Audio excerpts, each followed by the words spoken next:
UPSC civil service prelim exam 2025। अगर मोटी मोटी बात करें तो ऑलमोस्ट अब 50 डेज हैं हमारे पास, जिसमें हमें अपने सारे सिलेबस को रिवाइज करना है और साथ ही साथ एक बेटर इंसाइटफुल अंडरस्टैंडिंग अगर मिल जाए तो उससे क्या होगा, हमारी जो तैयारी है वो थोड़ी सी और रोबस्ट हो जाएगी। As I promised in my previous video, मैं आप लोगों के साथ आने वाले अगले कुछ दिनों में पिछले कुछ सालों के पेपर के कुछ इस तरह से एनालिसिस करूंगा कि आप समझ पाओ कि जिन चीज़ों को हम स्टैटिक समझते हैं वो भी किस तरह से डायरेक्टली इनडायरेक्टली करंट अफेयर से रिलेटेड होती हैं। Basis these videos and the discussions जो हम इन क्लासेस में करेंगे, वीडियो लेक्चर्स में, you will be able to understand the broad themes or the topics which are more expected to be asked in 2025 prelim, that is to be conducted on 25th of May 2025। तो शुरू करते हैं 2024 के paper के analysis के साथ।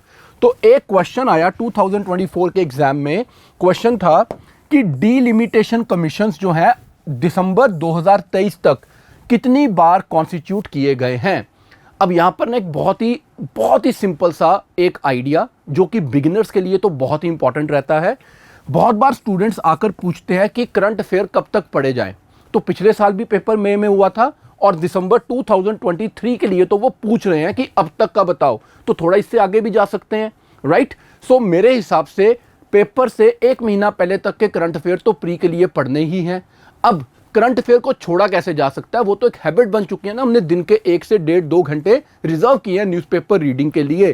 तो जो प्री से पहले का एक महीना है उसमें बहुत कुछ ऐसा इंपॉर्टेंट होगा, फॉर श्योर होगा। हर साल होता है, इस साल भी होगा, अगले साल भी होगा, जो कि हमारे मेंस के लिए बहुत ही ज़्यादा इंफॉर्मेटिव और बहुत ही ज़्यादा क्रूशियल होता है। तो आप कैसे ही मिस कर सकते हो। तो वो न्यूज़पेपर का जो स्लॉट है वो तो एज इट इज़ चलने दो, उसको नहीं रोकना किसी ने बीच में, राइट। अब क्वेश्चन था कितने कमीशंस बने हैं, आंसर है डी, 4 बने हैं। अब देखो इसका ना करंट कनेक्ट क्या है, पॉलिटी का टॉपिक है, इलेक्टोरल रिफॉर्म से भी हम इसको जोड़ सकते हैं, लेकिन करंट अफेयर से इसका क्या रिलेशन है कि अगस्त 2023 में पार्लियामेंट्री कॉन्स्टिट्यूएंसीज फॉर असम जो है उसके लिए पब्लिश हुआ था फाइनल डीलिमिटेशन ऑर्डर, राइट। अब जब ये फाइनल डीलिमिटेशन ऑर्डर जो है ये अगस्त 2023 में पब्लिश हुआ है, तो इससे पिछले कुछ टाइम में जुलाई 2023 में there was significant electoral reform activity following 3 days of public hearings held in July 2023। तो हुआ क्या कि जुलाई और अगस्त 2023 में डीलिमिटेशन को लेकर न्यूज़ बहुत ज़्यादा हॉट डिबेट में थी। बेसिस दैट एक सिंपल सा क्वेश्चन डीलिमिटेशन के ऊपर आ गया, जो अदरवाइज एक स्टैटिक टॉपिक है, बहुत कुछ खास हुआ नहीं है। वाई? क्योंकि जो 4 कमीशन कॉन्स्टिट्यूट हुए हैं, पहला 52 में था, फिर 1963 में, 73 में और 2002 में। तो एज सच डीलिमिटेशन डायरेक्टली तो न्यूज़ में नहीं था कि अभी अपॉइंट हुआ हो, बट उसको लेकर असम में जो हुआ, बेसिस दैट ये क्वेश्चन फॉर्मुलेट किया गया। अब यहाँ पर स्टूडेंट को क्या समझना है, अभी भी डीलिमिटेशन जो है वो प्रोसेस में है, न्यूज़ में है। अब ये बताओ डीलिमिटेशन कमीशन को कॉन्स्टिट्यूट कौन करता है, क्या ये कॉन्स्टिट्यूशनल बॉडी है या एक्स्ट्रा कॉन्स्टिट्यूशनल बॉडी है, इस कमीशन के मेंबर्स कौन होते हैं, उनकी क्वालिफिकेशंस क्या होती हैं, राइट। तो आपको ये सारा कुछ अब पता होना चाहिए। There is a possibility that the same question can be asked albeit in a different orientation. So एक क्वेश्चन हमने समझ लिया कि करंट अफेयर से स्टैटिक कैसे कनेक्ट किया जाता है। अब इसको लेकर अगर आप देखोगे पिछले साल का हिंदू या एक्सप्रेस या पीआईबी, तो आपको रियलाइज होगा कि यार वाकई जून, जुलाई, अगस्त, सितंबर में कितनी बार ये रिपीट हुआ था। इसके बाद एक क्वेश्चन है, 71st अमेंडमेंट एक्ट 1992 ने 8 शेड्यूल इंडियन कॉन्स्टिट्यूशन को अमेंड करके कौन कौन सी लैंग्वेजेस उसमें ऐड की थी। तो कोंकणी है, मणिपुरी है, नेपाली है और मैथिली है। अब इसका करेक्ट आंसर क्या है, करेक्ट आंसर है ए क्या है, ए में है हमारे पास 1, 2 एंड 3, राइट। कोंकणी, मणिपुरी, नेपाली, मैथिली नहीं ऐड हुई थी। अब अदरवाइज ये तो अमेंडमेंट बहुत ही पुराना है, तो अब ये क्वेश्चन कहां से उठा। तो इसका जो करंट कनेक्ट है वो क्या है कि language politics and recognition of regional languages वो तो हमेशा से एक प्रोमिनेंट थीम रहा है, राइट। लेकिन जब से नेशनल एजुकेशन पॉलिसी और language of instruction in various states का मुद्दा गरमाया है, तब से ये लैंग्वेजेस का जो शेड्यूल है ये न्यूज़ में रहा है। मैं तो इस बार भी प्रिडिक्ट कर रहा हूं कि लैंग्वेज या न्यू एजुकेशन पॉलिसी में इंस्ट्रक्शंस को लेके कोई क्वेश्चन जरूर आना चाहिए, राइट। तो यहां पर कौन सी लैंग्वेजेस ऐड हुई थी 8th शेड्यूल में? कोंकणी, मणिपुरी एंड नेपाली। और ये भी हमारे पास कहां से सोर्स मिलता है? हिंदू और पीआईबी से। अदरवाइज मिनिस्ट्री ऑफ कल्चर की reports and constitution of India तो है। 2024 में नेशनल इलेक्शंस थे हमारे, पार्लियामेंट्री इलेक्शंस, जनरल इलेक्शंस। सो एक क्वेश्चन उसके बेसिस पे क्या हुआ कि पॉलिटिकल पार्टीज और उनके फाउंडर्स के ऊपर क्वेश्चन आ गया। अब देखने के लिए ये भी स्टैटिक है, पर ये उसी साल में क्यों आ रहा है जिस साल में असेंबली पार्लियामेंट्री इलेक्शंस हैं। सो भारतीय जनसंघ, डॉक्टर श्यामा प्रसाद मुखर्जी, बिल्कुल ठीक आंसर है। सोशलिस्ट पार्टी एंड सी राजगोपालाचार्य, मुझे डाउट हो जाता है। कांग्रेस फॉर डेमोक्रेसी, जगजीवन राम, सही है। स्वतंत्र पार्टी, आचार्य नरेंद्र देव, मेरे को डाउट है। तो मेरे को लगता है इसमें दो ऑप्शंस ठीक है, आंसर बी हो गया, राइट। अब इसका करंट करेक्ट तो मैंने आपको समझा ही दिया कि क्या है करंट करेक्ट। वो है कि 2024 में जनरल इलेक्शंस हुए थे, सो पॉलिटिकल पार्टीज अपने आप से ही न्यूज में थी। अब ये एनसीईआरटी में हिस्ट्री का टॉपिक तो है ही है, पॉलिटिकल साइंस का टॉपिक भी एनसीईआरटी की बुक्स में, लेकिन क्योंकि ये न्यूज में बहुत रहा, पॉलिटिकल पार्टीज के डिबेट्स हुए, उनकी आइडियोलॉजीज के डिबेट हुए, तो एक क्वेश्चन डायरेक्ट पूछ लिया गया। फोर्थ क्वेश्चन जो मैं आज लेके आया हूं वो है, powers of municipalities are given in part 9A of the constitution, emergency provision are given in part 18 of the constitution, and provision related to amendment of constitution are given in part 20 of the constitution। अब सवाल यहां पे ये उठता है यार, इतना factual question direct, usually हम बोलते हैं कि यूपीएससी में फैक्चुअल क्वेश्चंस नहीं आते, एनालिटिकल आते हैं, बट ये तो बहुत ही फैक्चुअल क्वेश्चन है।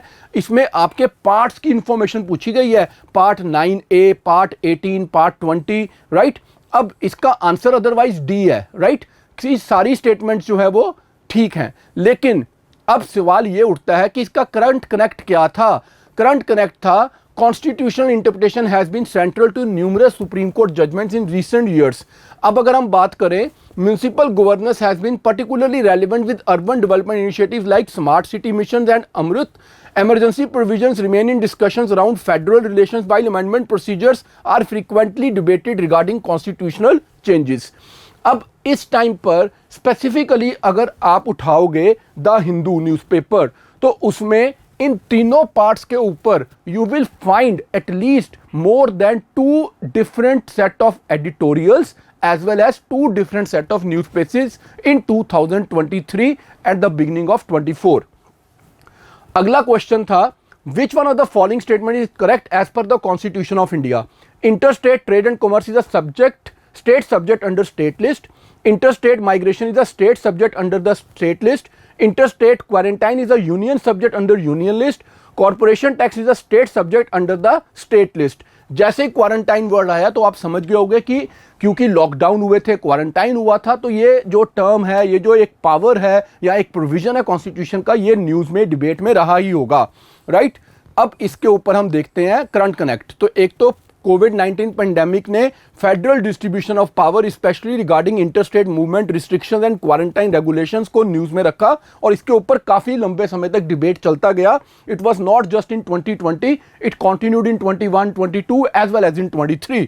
This question connects the constitutional division of powers with recent practical applications during the pandemic when center exercised its authority over interstate quarantine measures।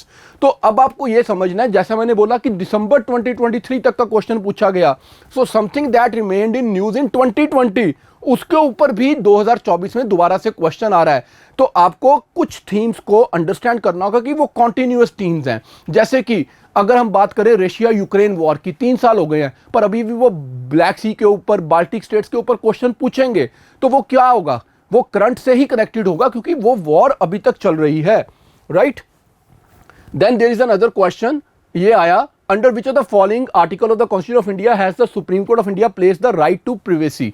अब जो आर्टिकल 21 है, ये तो हम सबको इसका आंसर पता है, इसका करंट कनेक्ट क्या बनता है? तो देखो 2017 में 2017 में पुट्टास्वामी जजमेंट आई थी जिसने आर्टिकल 21 के साथ इसको रिलेट किया था। बट अगर आपने पिछले 1 साल में बहुत अच्छे से न्यूज़पेपर्स को पढ़ा होगा तो आपने देखा होगा राइट टू प्रिवेसी जो है वो बहुत ही रेलिवेंट डिबेट रहा है because of digital privacy and data protection. So repeatedly इसके ऊपर एडिटोरियल्स आते गए, रिपीटेडली इसके ऊपर आपने न्यूज़ पढ़े होंगे। Then What are the duties of the Chief of the Defence Staff as head of the Department of Military Affairs? तो एक तो permanent chairman of chiefs of staff committee है, exercise military command over 3 service chiefs है, principal military adviser to defence minister on all tri service matters. तो इसका answer जो है वो है डी 1 और 3। अब इसका करंट कनेक्ट क्या है? सीडीएस पोजीशन जो है वो स्पॉटलाइट में थी since 2019 and the subsequent appointments. The positions responsibility as permanent chairman of chief of staff committee and principal military adviser to the defence ministry remains significant in discussion about military reforms and integration of 3 services. तो इसके ऊपर जब हम बात करते हैं military modernisation efforts की, तो बार बार न्यूज़पेपर्स में ये वाला इशू हाईलाइट रहता है। अब आती है बात operations undertaken by army towards upliftment of local population in remote areas to include addressing of their basic needs is called संकल्प, मैत्री, सद्भावना और मदद। अब इसका आंसर क्या है? सद्भावना। अब इसका करंट कनेक्ट क्या था कि एक तो ऑपरेशन जो वो इंप्लीमेंट हुआ था, actively implemented in Jammu and Kashmir and Ladakh, specially following the reorganisation of former state into 2 union territories.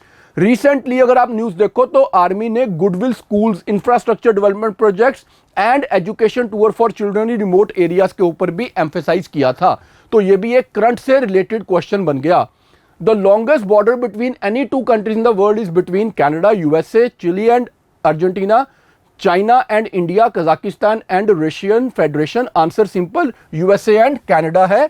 अब इसके ऊपर कहां से ये क्वेश्चन निकला?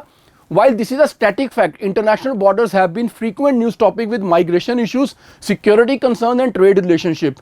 US-Canada border has been in news regarding immigration policies, trade agreements like USMCA and border security measures. तो पिछले एक साल में, इस एग्जाम से पिछले एक साल में अगर आपने ध्यान दिया होगा, so you would have seen that multiple times America और जो कनाडा का बॉर्डर है वो न्यूज में रहा। Which of the following statement about the ethics committee in Lok Sabha are correct? Initially, it was an ad hoc committee. Only member of Lok Sabha can make a complaint relating to unethical conduct. This committee cannot take up any matter which is sub judice. अब इसमें answer जो है D 1, 2, 3 correct है। अब current connect क्या था? Ethics committee gained significant media attention in late 2023 with the cash for query allegation against MP Mahua Mitra. The committee's investigation and recommendations for her expulsion highlighted its role in enforcing parliamentary standards. तो यहाँ से हमें पता चलता है कि जितनी चीज़ें न्यूज़ में रहती हैं उससे उठाकर, उससे कनेक्ट कर कर वो उसी ब्रॉड थीम के ऊपर क्वेश्चंस पूछ लेते हैं। अगली जो वीडियो आएगी उसमें अब मैं सिर्फ और सिर्फ पिछले साल के क्वेश्चंस का एनालिसिस ही नहीं करूंगा, मैं अगले साल जो टॉपिक्स ऐसे दिख रहे हैं जिन पे क्वेश्चन आने के ब्रॉडर चांसेस हैं और स्ट्रॉन्ग चांसेस हैं वो भी डिस्कस करेंगे। If you like this analysis, if you want this series to continue, please do comment and subscribe to our channel, share this video with your friends. Let everyone who is serious must watch this video for better and clear understanding. Thank you everyone.